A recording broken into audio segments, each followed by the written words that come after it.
ঘরে বড় পরিবর্তন আনতে গেলে বড় বড় কিছু করতে হবে।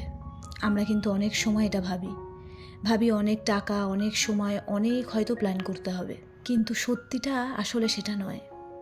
ছোট ছোট কিছু অভ্যাসই ধীরে ধীরে আমাদের ঘরটাকে বদলে দিতে পারে, একদম সুন্দর, শান্ত আর গোছানো করে তুলতে পারে। আর যেগুলো ফলো করলে আমাদের ঘর আর মন দুটোই বদলে যাবে। নমস্কার সবাইকে, আমি মহুয়া। আবারও একটা নতুন ভিডিওতে আপনাদের সকলকে স্বাগত। আমরা কিন্তু সবাই চাই আমাদের ঘরটা সুন্দর, শান্ত আর সব সময় গোছানো থাকুক। কিন্তু সত্যি করে বলুন তো, এত কাজের মাঝে সেটা কি সব সময় সম্ভব হয়? কিন্তু যদি আমি বলি, বড় কোনো পরিবর্তন না করেও শুধু ছোট ছোট কিছু অভ্যাস দিয়েই কিন্তু আমরা আমাদের পুরো ঘরটার পরিবেশ বদলে দিতে পারি। আজকের ভিডিওতে আমি সেগুলোই আপনাদের সঙ্গে শেয়ার করব। এমন কিছু সহজ অভ্যেস আমি ফলো করি, যেগুলো হয়তো খুব ছোট, কিন্তু এর প্রভাব হবে একদম বড়সড়। একদিনের শুরুতে, মানে আমাদের সকালটা যদি শুরু হয় সুন্দর আর গোছানোভাবে, তাহলে কিন্তু পুরো দিনের ছন্দটাই হয়ে যায় আলাদা। মন থাকে শান্ত, কাজ হয় সহজ, আর জীবনটা লাগে অনেক বেশি সুন্দর। একটা গোছানো সকাল মানেই শুধু পরিষ্কার ঘর নয়, এটা একটা পরিষ্কার মন আর নতুন দিনের জন্য প্রস্তুত হওয়ার শুরু। দিনটা ভালো যাবে কি না তার অনেকটাই নির্ভর করে আমাদের সকালের ওপর। একটা জিনিস লক্ষ্য করবেন, আমাদের দিনটা যেমন শুরু হয় বেশিরভাগ সময় কিন্তু তেমনই কাটে। তাই আমার মতে প্রত্যেক দিন সকালে ঘুম থেকে উঠেই প্রথমে নিচের বিছানাটা গুছিয়ে নেওয়া উচিত। এটা খুব একটা ছোট কাজ, কিন্তু এটা আমাদের মাইন্ডকে একটা পজিটিভ সিগন্যাল দেয় যে আজকে আমি অর্গানাইজড এবং রেডি। আমার কথাই যদি আমি আপনাদেরকে বলি, যেদিনকে ডোডোর স্কুল থাকে না, সেদিনকে ডোডো আর অজয় কিন্তু একটু বেলা অবধি ঘুমিয়ে থাকে। সেই দিন আমার সকাল সকাল বিছানাটা পরিষ্কার করা হয় না। তাই সেই দিনগুলো কেমন যেন একটা এলোমেলো লাগে। কিন্তু যেই দিনকে আমার সকাল সকাল উঠে আগে আমার ঘরের বিছানাটা পরিষ্কার হয়ে যায়, সেদিনকে কিন্তু আমার মুডটাও ভীষণ ফ্রেশ লাগে। তার সাথে জানলাটা খুলে দিয়ে ঘরে একটু ফ্রেশ এয়ার ঢুকতে দেওয়া, যদি সম্ভব হয় তখনই চটপট করে নিজের রুমটাকে যতদূর সম্ভব ক্লিন করে নেওয়া। আর এই ছোট ছোট অভ্যেসগুলোই কিন্তু দিনটাকে সুন্দর করে শুরু করে। তারপরে দেখবেন আমরা প্রায়ই একটা জিনিস ব্যবহার করে যেখানে সেখানে রেখে দিই। এটাই ধীরে ধীরে ঘরকে কিন্তু অগোছালো করতে থাকে।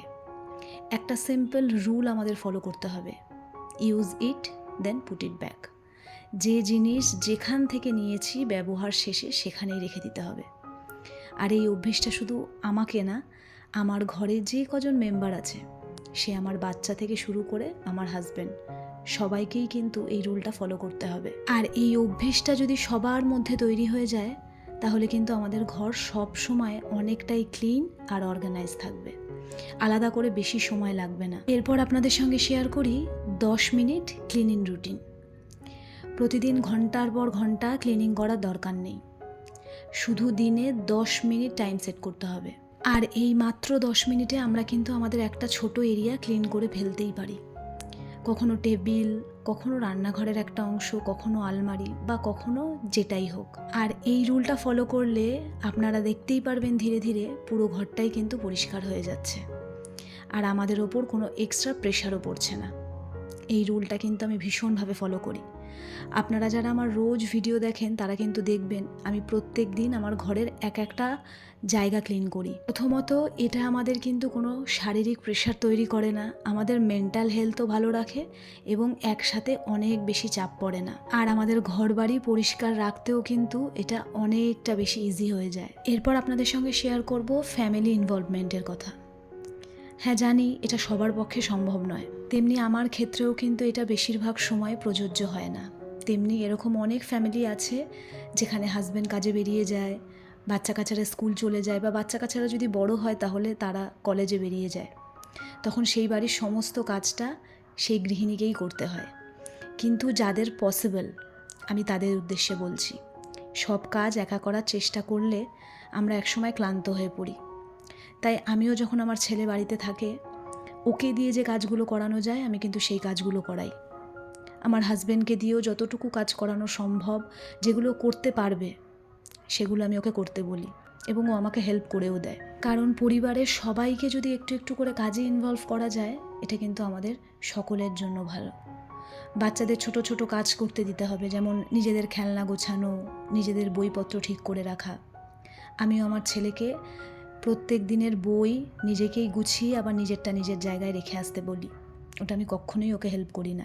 ইভেন ও ঘরে থাকলে আমার ঘরের ঠাকুরের পুজোটাও আমি ওকে দিয়ে করাই, বা কোনো সময় আমার কোনো কাজে যদি ও হেল্প করতে চায় আমি কিন্তু কখনোই ওকে বাধা দিই না। এই জিনিসগুলো করলে এতে শুধু আমাদের কাজই কমে না, ওদের মধ্যেও কিন্তু একটা রেসপন্সিবিলিটি তৈরি হয়। এই অভ্যেসগুলোর মধ্যে আরও একটা অন্যতম অভ্যেস হলো আমাদের রান্নাঘর পরিষ্কার রাখার ছোট অভ্যেস।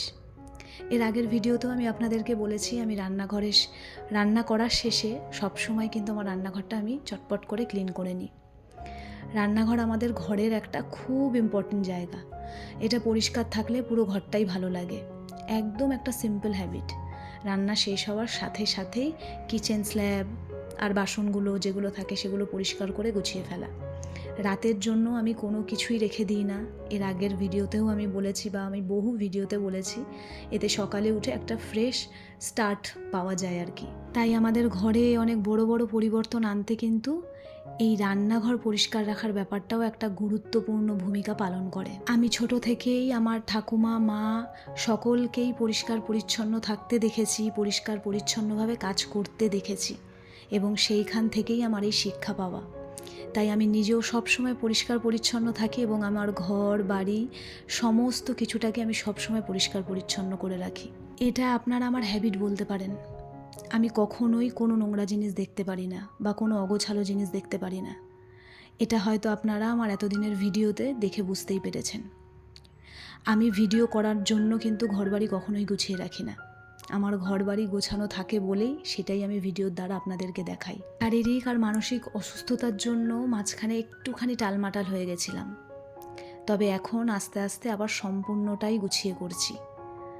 যখন শরীর খারাপের জন্য মায়ের কাছে কয়েকদিন ছিলাম, তখন আমার মনটা কিন্তু সবসময় আমার এই বাড়িতেই পড়ে থাকতো। আমার ঘরটার কী অবস্থা, আমার ঘরে ময়লা জমে আছে, না জানি ঘরটার কী অবস্থা হয়ে আছে। আপনাদের সঙ্গে গল্প করতে করতে আজকে কিন্তু রবিবারে অনেক কিছু রান্না করেছি, আর এটার ডিটেলস ভিডিও শর্টসে কিন্তু আমি আপলোড করে দেবো, আপনারা দেখে নেবেন। রান্না বান্না সেরে খাওয়া দাওয়া করে এখন আমি আমার কিচেনের যে বাদবাকি কাজটা থাকে লাস্টে সেইটাই করে নিচ্ছি। তবে হ্যাঁ, আমাদের ঘরে বড় বড় পরিবর্তন আনার মধ্যে যে অভ্যেসগুলোর কথা আমি আপনাদের বললাম, তার মধ্যে সব থেকে মেন যে ইম্পর্ট্যান্ট অভ্যেসটা হলো সেটা হলো নিজের জন্য সময় রাখা। ঘর গোছানো যেমন জরুরি, তেমনি নিজের জন্য একটু সময় রাখা আরও বেশি জরুরি। দিনে 10 থেকে 15 মিনিট নিজের জন্য রাখতেই হবে। সেটা চা খাওয়া হতে পারে, গান শোনা হতে পারে, বা একটু রিল্যাক্স করা হতে পারে। কারণ এই কদিনের শরীর খারাপ আমি একটা জিনিস বুঝেছি, আমরা ভালো থাকলেই কিন্তু আমাদের ঘরটাও ভালো থাকবে। সকলে ভালো থাকবেন, সুস্থ থাকবেন। আজকের ভিডিওটা এখানেই শেষ করলাম। ভিডিওটা কেমন লাগলো অবশ্যই জানাবেন। আপনাদের সঙ্গে আমার আবার পরের ভিডিওতে দেখা হবে।